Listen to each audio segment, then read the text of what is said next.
Hello there, I'm John Ribbins, Creative Director of Roll 7, and you're watching Eurogamer.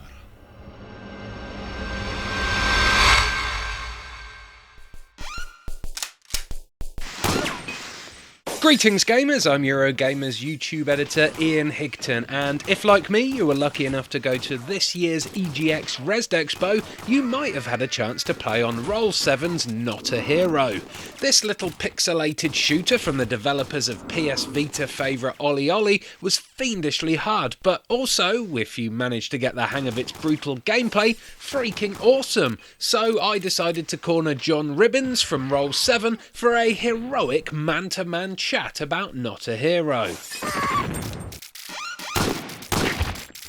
Not a Hero is a 2D cover-based shoot-'em-up. It's a bit like the child of Gears of War in elevator action. You're basically an unemployed murderer who works for a guy called Bunnylord, who's a giant purple rabbit from the future, who's travelled back in time to win the mayoral elections of New York City. Basically what that involves is going through 5 different districts of the city and killing the other candidates for the election. Final game, obviously, the idea is that you're running this campaign for Bunnylord, so as well as killing people, you're like putting up campaign posters or getting people to sign petitions and stuff like that as you're going around the levels.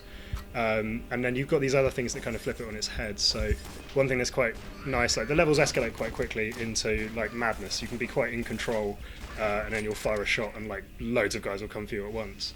So we've got other stuff thrown in there that kind of accentuates that. Like you get SWAT teams that come out of helicopters and raid the building, or like police cars will turn up and then everyone starts storming the building from the bottom, so you're trying to rush to the top. It's kind of always trying to offset. You kind of want to keep everything under control, and you want to like pace yourself through the level and take your time, but then we've got these other things that kind of come in and force you to have to like rush and maybe like overstretch your abilities.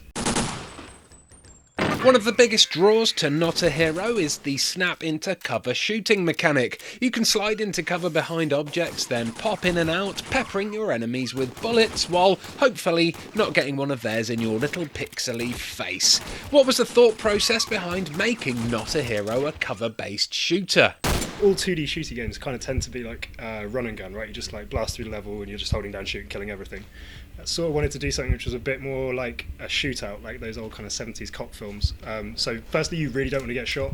You have really limited ammunition, and you have to do a lot of reloading, and you're super vulnerable when you're reloading. Like as soon as you try and reload, everyone just rushes you and tries to melee kill you.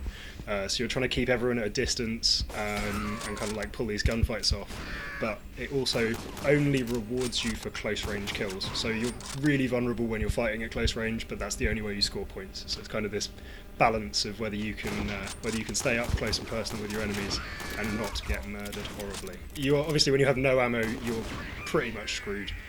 Your only option then is to slide people, trip them and stab them to death. As the game progresses, you'll unlock more characters, each with sort of different abilities, and they all have their own sort of unique executions that they can pull off at close range. Tell us more about these crazy characters. They certainly are an interesting bunch. You get Steve initially, who's the unemployed murderer slash campaign manager. So he's kind of just there to teach you the like, mechanics of the game. He's like the weakest guy, obviously, and he's just got a pistol.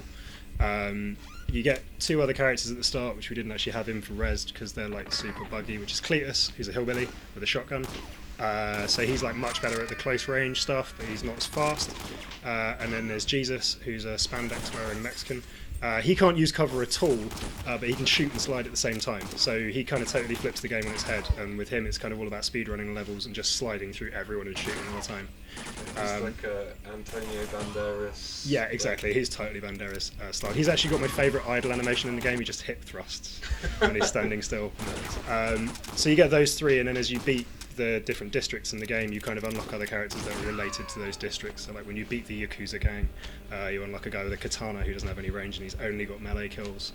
I kind of want to keep the other ones secret, partly because I don't know who they are yet, and partly because it's more fun if you don't know what all of them are. And then we're going to have some other secret unlockable guys as well that you'll have to sort of find along the way. Let's talk a little bit more about the close range kills and the power-ups you gain from pulling them off, because, to be frank with you John, some of them are a little bit bonkers. Every time you do a close range kill, you stand a chance of getting like a bullet upgrade, so you get stuff that like makes your bullets explode, or turns them into shotgun shells, or turns them into incendiary ones that set people on fire horrifically. And then there are like sillier power-ups. So we started off adding like hand grenades and petrol bombs and all the kind of standard stuff that you put into shoot-up games. And then at some point we just decided it'd be quite fun if you could unleash a cat which wanders around. It's completely random as well. It won't necessarily go where you want. It sometimes just stops for a snooze. But as soon as it comes across an enemy, he pulls out a little detonator, blows himself up, and has the biggest explosion of all the weapons in the game. You can like wipe out an entire floor with a weaponised cat. We've got plans for other ones as well. There's going to be a mole bomb, which is a sort of suicide bombing mole that will crawl through the floor, drop into the floor below, and then detonate. At one point we were actually wondering whether all of the weapons in the game should be animal-based in some way, but it gets tricky to work out what animal would be a landmine. A turtle? Okay, there's probably going to be a weaponised turtle in the game now as well. Alright, yes, helped make a game.